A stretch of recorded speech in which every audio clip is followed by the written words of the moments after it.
Hey everybody, I'm Yvonne with Back to Earth Creations, and in this video I am making my very first geode tie-dye. I'm using an old shirt that I had gotten on Amazon. There'll be a link down to it in the video description. I had no idea at the time of purchasing it that it would be tie-dyeable. I just liked the cut of it and thought I would try it out, but I loved the fit. And but with these solid colors, I stain up my clothes so fast, y'all. So like 5 minutes after putting it on, I look like just a mess. So I really like tie-dye because it like camouflages the hazards of being a professional artist. So if I get paint on it or something, or food, or just the hazards of life, it doesn't stand out as bad. And so I hadn't worn this shirt in a while because it is so prone to showing off stains. But now that we're doing tie-dye, so here I'm using some flat sinew that I had gotten from Dharma Trading. Links to everything will be down in the video description.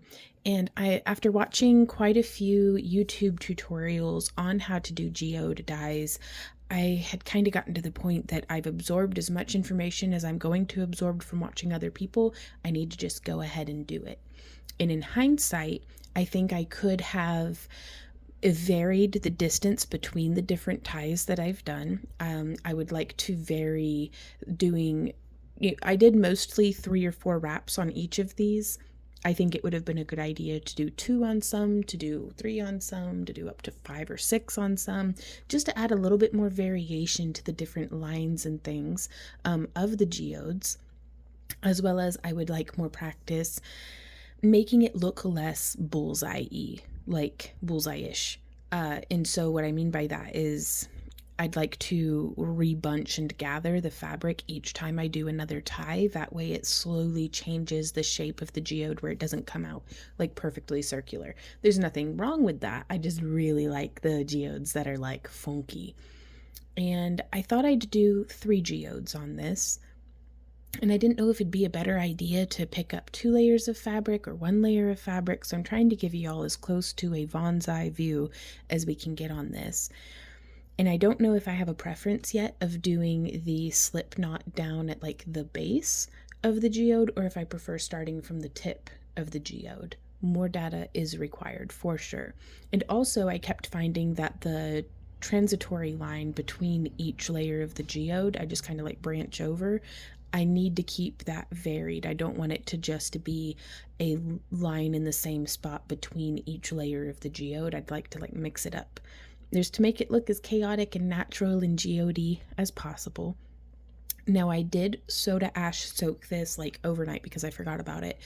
Which, speaking of which, at this exact moment, there's a shirt sitting in my soda bucket that's been in there for like 2 days. So science. And I'm going through and doing a scrunch here. And this is going to be coming to close to the end of the voiceover portion of this video. And then we're going to be getting into a little bit more of an ASMR, just because I don't know about y'all, but I so thoroughly enjoy the whole rinse out process that it's just beautiful seeing the different tones of purple and things, or just the different tones of the dye coming out. So here I've done a scrunch and I'm putting rubber bands around it. I think I would have preferred kite string perhaps, or maybe some different sized rubber bands. But again, I'm so new at this, I wanted to use the materials that I had purchased in the tie-dye kit and whatever I had on hand. So here I'm using the same foil cake pan and little booth organizer shelf as what I had used in our previous tie-dye video. I'm using Nightshade, trying to use less dye this time. And over on the scrunchied part, like the scrunch, I just sprinkled it kind of random, and then I was like, oh, I need to remember to do the bands of the geode. So that's what's going on there. Just trying to do it alternately and be consistent, but also chaotic and geode and fun. But I've not tried either of these colors before. I haven't tested any of it on anything, so I'm just really shooting in the dark and having a whole lot of fun. I could probably go a little heavier on the grape next time, but I think it worked out pretty well. Well, you'll see in the end. Like, I've gotten to see the finished result already, so I don't want to spoil anything. But my first tie-dye I had done, I had used way too much dye. So this one I was trying to like rein it in a little bit. And we're using some more of the nugget ice that we had gotten at Brahms, just because we don't have an ice maker in our fridge, and using like the plastic trays to make our own ice is very slow. There was a void in the cardboard collar that we had made to kind of hold all the ice in, so some of the ice had fallen through. Now we're going to be getting into the ASMR segment of this. Oh yeah, I added a little bit more ice and then some soda ash on top of that just to try to keep everything. Honestly, it's what I see everybody else do, so that's why I'm doing it. But I think the theory is to like keep the alkalinity of the fabric where it needs to be. And just sprinkling that on, and then I let it soak in overnight. As we take this journey through our house from the front porch to the kitchen where I'm going to be doing the rinse out, I do want to ask y'all, if you're enjoying this video, please like, share, leave a comment, let me know what colors we should do in our next tie-dye, and be sure to subscribe and hit that notification bell. Y'all make our world go round, and your support of our videos means a lot to us, so just being here, watching it, hopefully enjoying the process with us really makes our day.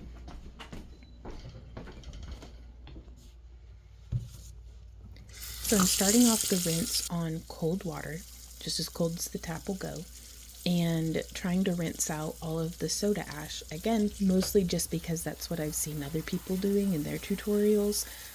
There'll be links down to the tutorials that I recommend watching, or that I've been watching at least, down in the video description, like Fun Endeavors, Rhea's tie-dyes, Belladonna dyes, I think is another one. There's a lot of really good ones. The rubber bands were really fighting me. I'm wearing 2 layers of gloves here, and it's pretty clumsy, but I know I'll get the hang of it. I'm hoping to be able to reuse some of my rubber bands if I can, as well as the sinew. Do y'all have any recommendations on things like that? Like, is it reusable? I had to cut through the first knot on this one, but the whole rest of it is still intact, so I'm going to try using it on a similarly colored project, at least. That way, you know, hopefully it won't get weird. And we do have different tie-dyes and handmade jewelry and all sorts of stuff that we make for sale at our website, backtoearthcreations.com. Link to all of our social media and shop and different things down in the video description.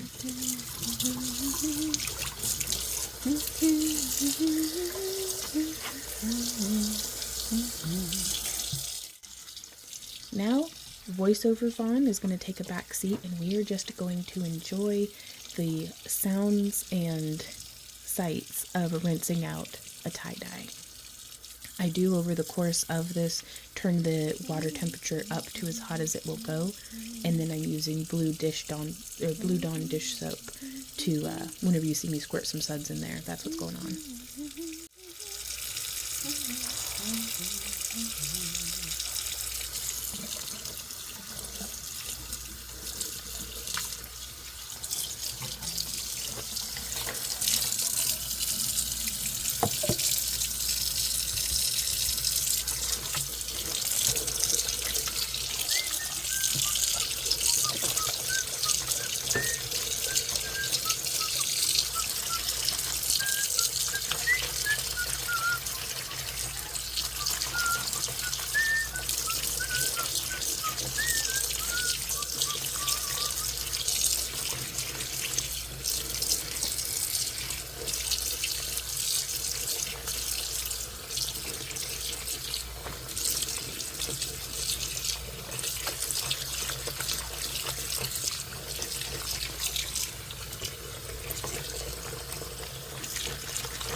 that's such a pretty purple.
Oh wow, right on.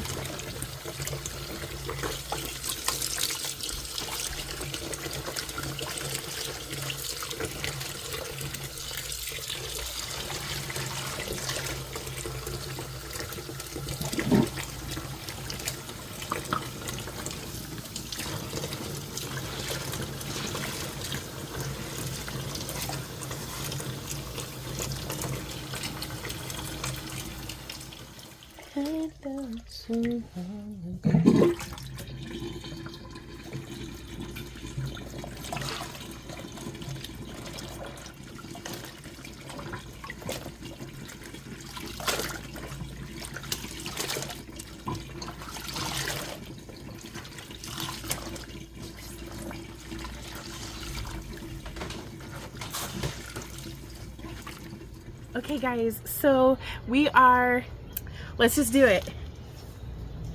Oh, I got to see the front first. Oh my gosh, y'all. Look at that shirt. Oh my goodness, so that's the front. And then here's the back. Oh, this is my very first Geode tie-dye, y'all. And it looks a little more bullseye-ish than I had anticipated. But oh my god. Ooh, dog hair is always free. Oh, I love the colors. So let's see if I can do this. So we're gonna 1, 2, and boom. Oh y'all, oh my goodness. Oh, Z-Dog, what do you think? Oh, I love it. I love the length of the sleeves. I love the way that it fits. I love the way that it flows. I love the colors. Oh my gosh, what colors should we tie-dye next? What do you think, Z-Dog? Is you a good boy? You darn right you're a good boy. Hey y'all, thanks so much for hanging out with me during this video. I hope that it was maybe inspiring to you to get started into making your own tie-dyes, or entertaining or helpful or, you know, distracting or whatever you were looking for. I hope this video was it. Thank you for making it to the end of the video. If you have any questions, comments, or ideas, please leave them down below. I really do enjoy hearing from y'all. Be sure to let me know what colors you think we should tie-dye next, because I have a mess of these kind of like frumpy, super comfy house shirts that all of them super stained up right here, because it's like drinking coffee, boom, eating a hot dog, boom, existing, boom. And I have to say, oh, I just love it, you guys. Like, it's wearable art and it tickles me pink. So that being said, I think I'm gonna try some that do a bleach as a discharge, because this is a very light toned top, and I have like 2 that are this like really dark purpley brown. I don't know what color it is, but it's like an overripe plum. But I'd accidentally gotten some bleach like right on the belly button of one of them, which is like not the best spot to be getting. Oh my god, the colors in this, you guys. But like, oh my gosh. Can't get bored when you're wearing tie-dye. Okay, what were we talking about? It discharges to this beautiful like magenta pink whenever the bleach hit it. So I was like, So I think I'm gonna have to try doing a little bit of like a discharge, and then I don't know what colors we should tie-dye on top of that, so let me know down in the comments, because that might be one of our future tie-dye colors to do. So I am just thrilled. I don't think there's anything fabric in my house that's sitting down that is safe for me trying to tie-dye it right this second. Like if it's cotton, we won't get this figured out.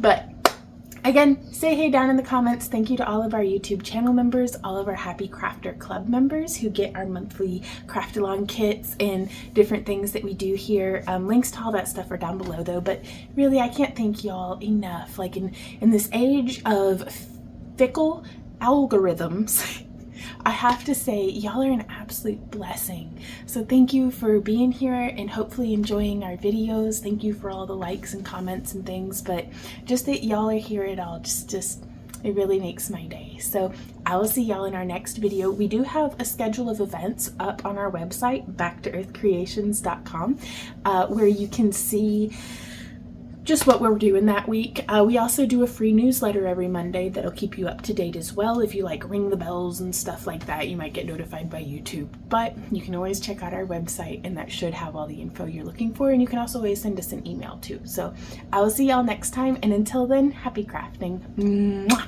Bye.